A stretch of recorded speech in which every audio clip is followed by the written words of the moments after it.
All right, so how does one assess these first 6 months of President Trump's second term in office? It's been tumultuous, to say the least, but we will look at it from the realm of foreign policy first. I'm now joined by a very special guest, Ambassador John Bolton, his former national security advisor when Mr. Trump was president in his first term. Thank you very much, Ambassador Bolton, for speaking with us. When President Trump came into office, he said he's going to end these two wars, the Russia-Ukraine war and Israel's war in Gaza, very quickly. In the Russia-Ukraine context, he said he's going to end it within 24 hours. I'll start with that war because now it's almost like a U-turn of sorts with the decision a few days ago of the United States to send these Patriot missile batteries to Ukraine. It's almost like a continuation of the Biden-era policy when it comes to the Russia-Ukraine war. President Trump has repeatedly expressed his frustration at President Putin for not coming to the negotiating table or having these long phone conversations, and then the very next day going and bombing Ukraine and Ukrainian cities much more. Do you think that this is born out of a degree of frustration that the peace deal that he said would be quickly found has been very elusive, or is it that President Trump has no new strategy other than what President Biden followed in the time that he was in office and when this war started? I certainly think Trump is very frustrated. He believes Vladimir Putin is his friend. He thought his friend would help him get a ceasefire. Obviously, that wasn't going to happen. The Russians, for reasons best known to them, think that they're succeeding in Ukraine. I mean, they are advancing, that's true, but at extraordinarily high cost in human life. But I think that's clear why the Kremlin doesn't want to agree to a ceasefire. And I think really what Trump is doing here, as I write in the Wall Street Journal this morning, is trying to find a way to get out of the Russian-Ukraine war entirely. He doesn't want to make it look like he's failed. He doesn't want to admit that Putin has stymied his ceasefire efforts. So authorizing the deployment of the Patriots is a way of looking tough, but does not commit him to future deliveries of military assistance or intelligence assistance, which has been very critical for the Ukrainians. And by giving the Russians a 50-day deadline, so to speak, to agree to a ceasefire, he's also bought himself into early September when memories may fade and who knows what will happen then. As I say, I think this is Trump trying to build an off-ramp without looking obvious about it. But what if that early September deadline comes and passes, much like his tariff deadlines? If you're Vladimir Putin and you're looking at how Trump has dealt with the tariff deadlines, you're going to be like, let the September deadline for the ceasefire come and pass, and I'm not going to stop this war. For whatever reason, I'll get to that in 1 second. But what happens then?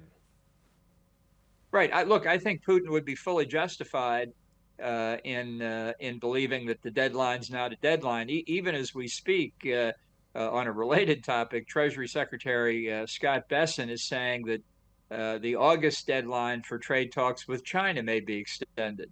So the word on Wall Street, the taco trade, Trump always chickens out. I think Putin would be fully justified in thinking it could happen there. But even if the 50-day deadline held, what Trump threatened as consequences, I don't think intimidates Putin. He said two things. He said, first, the U.S. would put tariffs on Russian goods coming into the United States.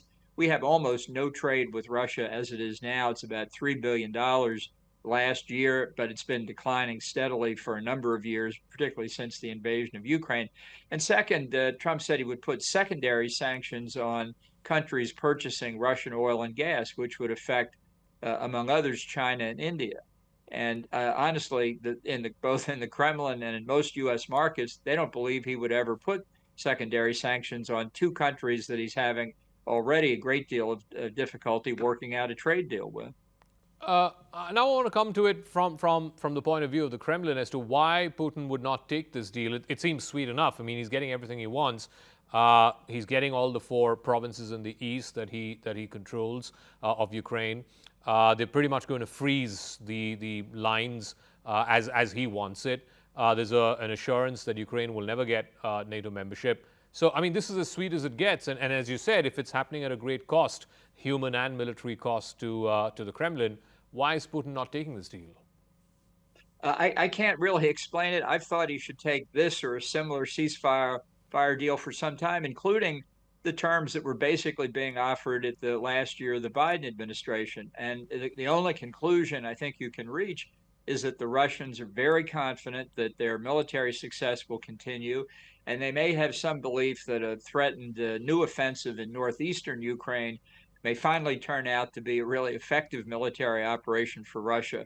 They have not had good success in this war for many years. So, but nonetheless, realizing what Russia's fundamental objective here is, which is the recreation of the Russian Empire, they have to have Ukraine to have a Russian Empire. So it's a very, very high priority for the Kremlin, just as freedom and independence is a very high priority for the Ukrainians.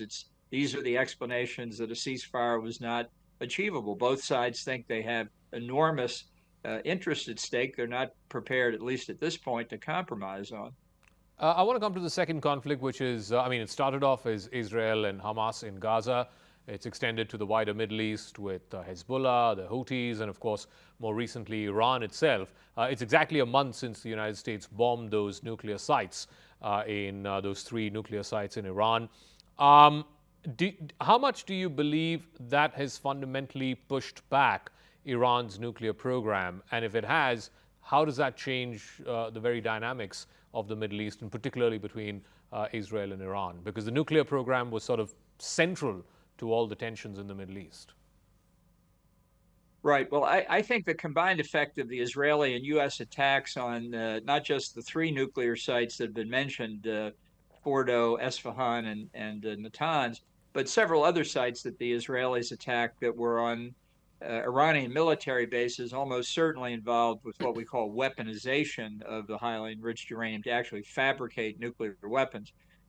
We don't have on the scene verification of much of this. It's inferences drawn from overhead photography, but I think the damage was very substantial. Not total and complete obliteration, as Trump said, but very substantial damage that set the program back. And I think when you combine this with the impact that Israel has had on Iran's terrorist proxy groups, the destruction of much of Hezbollah, the pummeling of Hamas in the Gaza Strip, some effect on the Houthis in Yemen, not as much comparatively, but the fall of the Assad regime in Syria. All of this has left Iran in a much weaker place and left Israel and by extension, the United States in a much stronger place. So from my perspective, this is not a point where I would throw Iran a lifeline economically or politically. I think you're never going to have real peace and security in the Middle East until the regime of the Ayatollahs is replaced by something else. And I think the regime is in a very weakened state at this point. So again, even in this context, in the context of the Middle East, it comes down to the question of, as you said, Hamas has been pummeled, Hezbollah has been weakened, Iran itself, the regime in Iran itself is perhaps in its weakest place in the last 40 years. Why then is Trump not able to get Netanyahu to stop the war in Gaza? Well, for the Israelis, they have retained their objectives to eliminate Hamas politically and militarily, and that's still not done. And it's really at this point hard to say how much more needs to be done. We do know, just as an example, that there's still parts of this incredible underground tunnel network in Gaza that the Israelis have never been in. And so as long as Hamas has these sanctuaries, which may have escape routes into Egypt, maybe ways they've been getting supplies and ammunition still into Gaza. As long as Hamas remains a military force, I think the Israelis remain pretty strongly united that they want to eliminate it. And obviously, Iran and the nuclear threat is existential as well. But the war began, the obviously failed Iranian Ring of Fire strategy began with the barbaric Hamas attack of October the 7th. 2023, and I'm sure the Israelis have still not forgotten that. So you reckon this is going to sort of continue even after the 3rd year mark? I mean, we're going to be getting to the 3rd year mark in a couple of months. I mean, this can't go on to be a forever war. Well, the 2-year mark. Look, it has taken a long time, but indeed, it was always more than just about Gaza. I mean, I think the Hezbollah and Hamas came in support of Hamas very quickly. Shia militia groups in Iraq were active. Obviously, the Assad regime was active, and clearly Iran itself. And the whole Ring of Fire strategy has turned out to be a debacle for Iran. So, given the circumstances, if you're confronted with this kind of threat, it's not unreasonable to say the only acceptable solution is to eliminate the threat. It's what the United States said in World War II. We wanted unconditional surrender from Germany and Japan, and that's what we got. I want to come to closer home. You know, in the India-Pakistan context, we had the four-day war back in May, and ever since, President Trump has been saying, and I think, I know, I've lost count, honestly, how many times he's been saying about how he was the one who mediated the ceasefire. India has really pushed back against it, including in a phone conversation that the Prime Minister and the President had last month, that the ceasefire was mediated between India and Pakistan, and it did not involve any third party or third country. Why then do you think President Trump is going on insisting that he's the one who ended the war between India and Pakistan? Because he makes a lot of things up, and he really is eager to have a Nobel Peace Prize. He's still jealous that Barack Obama got one in less than 1 year in office, and I think many people around the world don't think Barack Obama deserved it, but that doesn't stop Trump from saying he wants one. So, as we've discussed, he wasn't able to bring a ceasefire to the Ukraine-Russia war. He's not been able to do that in the Middle East. So here's one he can claim. He's also claimed to bring an end to the war between the DRC and Rwanda in Africa. That's not true either, but it doesn't stop him from claiming it. So it's just on his list of things that he's done for the Nobel Peace Prize Committee. There's also this view. I mean, certainly for the last 20 years, certainly since President Clinton and then President Bush, Obama, Trump, there was this feeling that India and the United States are close strategic partners, and the reason why they've come together over such a long period of time is because ultimately the big challenge both for the US and for India is China, and you need a country in this part of the world as a counterweight to China. But now with all of this India-Pakistan stuff, and many are saying the rehyphenation, at least the way President Trump seems to be talking about it, the rehyphenation between India and Pakistan, there is a degree of concern here in strategic circles that President Trump doesn't quite see India the way previous administrations saw, including his own between 2016 and 2021. How would you speak to that concern? Well, Trump doesn't think strategically at all, and he didn't really appreciate, going back to his first term, the importance, for example, of the Asian Security Quad with India, Japan, Australia, and the U.S. He wanted to talk about trade even then when he met with Prime Minister Modi. I don't think Trump's view is reflective of really what's a fairly unusual amount of bipartisan agreement in the United States today about the threat that China poses along its Indo-Pacific periphery, about the concern we have of a building axis with Moscow. All of these issues are there and growing. So it's unfortunate that Trump's trade war with the rest of the world and many other things is distracting from what is really required here, as you suggest, is some careful strategic thinking by both India and the U.S. as to how to take this relationship forward. And finally, any plausible explanation for this newfound love between the Trump administration and certain military elements in Pakistan, including the Pakistan Army Chief, Field Marshal Munir, who got a lunch thrown in his honor last month at the White House? Because here in India, again, people are surprised by it. People are trying to make sense of it. What's your view on that? Well, I think it was pretty unexpected here in Washington as well, but it fits the narrative that it was Trump who brought peace between India and Pakistan back in May.